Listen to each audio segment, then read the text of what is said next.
करा तू फुटानी के फाटक तोहार कोनो नाटक न चली।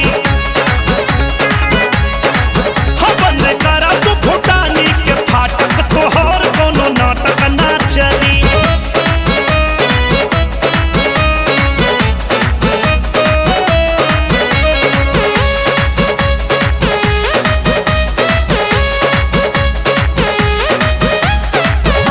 न जूझो पतिया पूछो भइल बा ओवरडोज हो।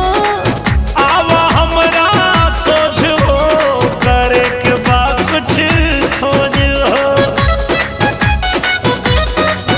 अरे ऐसे न जूझो पतिया पूछो भइल बा ओवरडोज हो।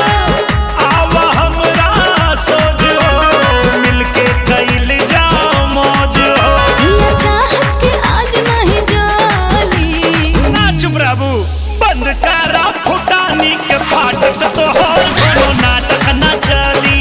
ऐसा ही थोड़े लोग रोमियो राजा कहेला। हो बंद करा फुटानी के फाटक तोहार कोनो नाटक न चली।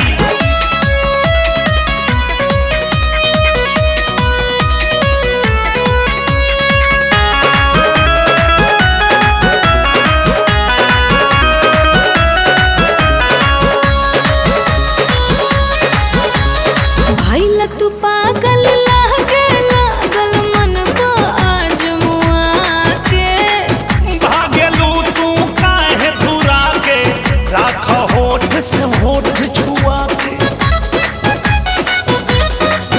हाँ भइल तू पागल लागे लागल मन को आज मुआ के।